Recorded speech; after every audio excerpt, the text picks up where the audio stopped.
गुलाम हैदर के बच्चों को गुलाम को दिलवाने के लिए सीमा हैदर को जेल कराना बहुत ही इंपॉर्टेंट है। सीमा हैदर जो बेल पे आने के बाद गलतियां कर रही हैं, हमने पॉइंट वाइज पॉइंट उन पे केस डाले कि दिल के फफोले जल उठे दिल के दाग से, इस घर को आग लग गई घर के चिराग से। खतरा बाहर से नहीं, दुनिया की ताकत चाहे कुछ भी कर ले, इतने भी दौड़े घुड़ा ले, कुछ मर्जी कर ले, ये काम होके रहेगा। क्योंकि मोमिन मलिक जिस चीज को का बेड़ा उठा लेता है उस चीज को पूरा करके रहता है। सीमा हैदर को जेल करवाना बहुत ही इंपॉर्टेंट है। मैं आपको बता रहा हूं, गुलाम हैदर के बच्चों को गुलाम को दिलवाने के लिए सीमा हैदर को जेल कराना बहुत ही इंपॉर्टेंट है। क्योंकि सीमा हैदर अगर जेल जाती है तो गुलाम हैदर को जो कस्टडी है वो बहुत आसान तरीके से, कोर्ट जो है, जो हमने ऑर्डर भी कराए हुए हैं, वो आसान तरीके से गुलाम हैदर को उसके बच्चों की कस्टडी मिल जाएगी। तो सीमा हैदर जो बेल पे आने के बाद गलतियां कर रही हैं, हमने पॉइंट वाइज पॉइंट उन पे केस डाले हुए हैं, जिनकी आइंदा तारीख भी लगी हुई है, जिसके लिए हम कोशिश कर रहे हैं। कुछ लोग सिर्फ जिनको ना तो करना, ना तो वो खुद कुछ करते हैं, और जो लोग उस पर कर रहे होते हैं ना उनको करने देना चाहते हैं। एक हमारी बहन जो शुरू में ठीक थी लेकिन बीच में वो भटक गई, वो इंटरव्यू लेने के लिए भटकती पता नहीं किसके दरवाजे पे चली गई, और इंटरव्यू के नाम पर वहां पर जो है इंटरव्यू करके आ गई। और जब से इंटरव्यू करके आई है तब से वो ना केवल बदली नजर आ रही है, बल्कि उसके तमाम चीजें जो हैं वो बदल गए हैं। हमने जब देखा कि ये चीजें बदली हुई हैं तो हमने उसको बुरा भला नहीं कहा, हमने उस पर कोई सवाल नहीं दागे, हमने उनसे किनारा कर लिया। और जो जिस यकीन से हम उनसे बात करते थे वो हमारा यकीन टूट गया। तो जब किसी इंसान का यकीन टूट जाता है तो वो उससे कोई भी इंपॉर्टेंट केस की सवाल की बात हो या कोई इंपॉर्टेंट बात हो, वो शेयर करना छोड़ देता है। जब जहां पर यकीन खत्म हो जाता है, चाहे वो भाई भाई का यकीन हो, बहन बहन का आपस में यकीन हो, मियाँ बीबी का यकीन हो, हमने उनसे किनारा किया और हमने कहा कि हमें आपकी सपोर्ट की कोई ज़रूरत नहीं है, हम अपने केस को कर रहे हैं और करते रहेंगे, आप कृपया करके अपनी सपोर्ट को अपने पास रखिए, हमें आपकी सपोर्ट की ज़रूरत नहीं है। क्योंकि 100 समझदार दुश्मनों से एक ऐसा दोस्त जो कि ना समझ हो वो ज्यादा खतरनाक है। जो सामने वाले दुश्मन 100 हैं वो ललकार के सामने मुकाबला करेंगे, हमें पता है हमारे दुश्मन है, हम डट के उनका मुकाबला करेंगे, उस पे ना हम यकीन करते हैं ना कोई यकीन की गुंजाइश है। लेकिन जो अपना व्यक्ति होता है, जो हमारा अपना बनने की कोशिश करता है, वो अगर ना समझ है तो वो 100 दुश्मनों के मुकाबले में अकेला ही नुकसान कर देता है। एक शायर ने एक शेर कहा था कि दिल के फफोले जल उठे दिल के दाग से,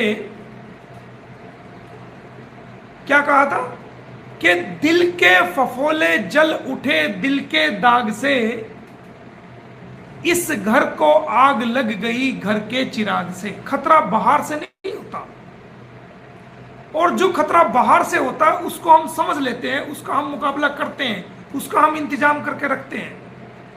कई बार घर के दीपक से ही घर को आग लग जाती है और घर के दीपक पे सबको यकीन होता है, लेकिन वो कई बार घर को ही फूंक देता है।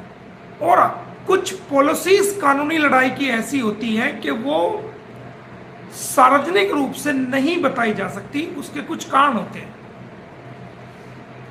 कुछ बातें ऐसी हैं जो मैंने खुद शाहिद हुसैन को नहीं बताई, खुद गुलाम हैदर को नहीं बताई, और अंसार बरनी साहब को भी नहीं बताई। कुछ बातें मैंने छुपा के रखी है, जो कि मैंने कुछ कानूनी कार्रवाइयाँ में पॉजिटिव ऑर्डर हुए हैं वो मैंने छुपा के रखे हैं। यहां तक कि मेरे सभी जूनियर्स को भी उस बारे में नहीं पता, सिर्फ एक आध जूनियर को पता है, और वो भी वहीं तक सीमित है। तो कुछ बातें ऐसी होती हैं कि हम सार्वजनिक रूप से उनको नहीं बता सकते। अगर हम ऐसा करते हैं तो उनसे न केवल सामने वाला व्यक्ति होशियार हो जाता है, बल्कि उस ऑर्डर को तोड़ने की कोशिश करता है, अगली कोर्ट में जाकर के उसको रोकने की कोशिश करता है। और हमारी मजबूरी ये है कि अभी तक गुलाम हैदर भारत में नहीं आया, इस वजह से हम उन ऑर्डर्स को, बच्चों के बारे में जो हमने किए हुए हैं, करवाए हुए हैं, बच्चों के बारे में जो ऑर्डर्स किए हुए हैं, पॉजिटिव ऑर्डर्स हमारे हक में हुए हैं, वो हम सार्वजनिक रूप से अभी पूरी दुनिया के सामने नहीं बता पा रहे हैं। गुलाम हैदर जिस दिन आ जाएगा भारत के अंदर, जिसके हम प्रयास कर रहे हैं, उम्मीद है कि वो अगस्त के लास्ट में या सितंबर के शुरू में गुलाम हैदर भारत में आएगा। अगर वो उसके वीज़ा मिलने में या किसी प्रकार की कठिनाई होती है तो मैंने पहले भी आपको कहा है, अब भी कह रहा हूँ, आगे भी कहता रहूँगा, मैं स्वयं जाऊँगा पाकिस्तान।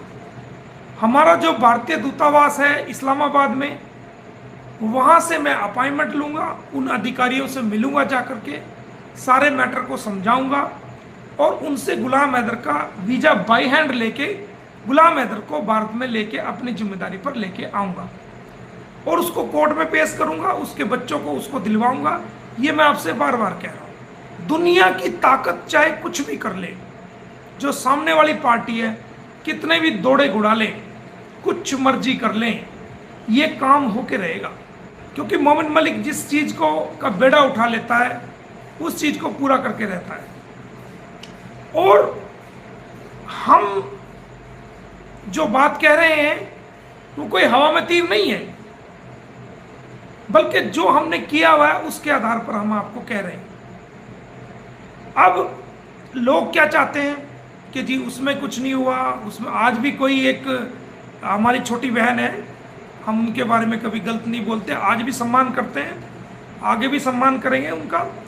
एक हमारी कोई छोटी बहन है, वो ब्लैक बोर्ड लेकर के समझा रही थी लोगों को कैसे हुआ, कहाँ हुआ, कैसे हुआ, और इसमें कुछ नहीं हो सकता, ये नहीं हो सकता। तो दोस्तों, हमारा जो ब्लैक बोर्ड है वो हमारा ब्लैक बोर्ड कभी का भर चुका। हम अपने ब्लैक बोर्ड पर कानूनी कार्रवाई को अच्छी तरह कर चुके, समझा चुके, लेकिन वो दुनिया को जब बताएंगे जब गुलाम हैदर भारत की जमीन पर आ जाएगा। क्योंकि हमारा मकसद पब्लिसिटी लेना नहीं है। अगर मैं चाहूं तो पहले सारे चैनल्स, जितने भी बड़े बड़े चैनल्स हैं, सारे रिपोर्टर्स को इकट्ठा करके प्रेस वार्ता करके सबको ऑर्डर दिखा सकता हूं, हाहाकार मच जाएगा एक सेकंड में। यूट्यूब पे भी दे सकता हूं, अखबार में भी दे सकता हूं, इन सभी लोगों को इकट्ठा करके बता सकता हूं। लेकिन मेरी पब्लिसिटी से 100 गुना ज्यादा बेहतर है कि एक अभागे बाप को उसके बच्चे मिल जाएं। ये मेरा मकसद कोई पब्लिसिटी, अखबार, टीवी या खबरें बनना नहीं है।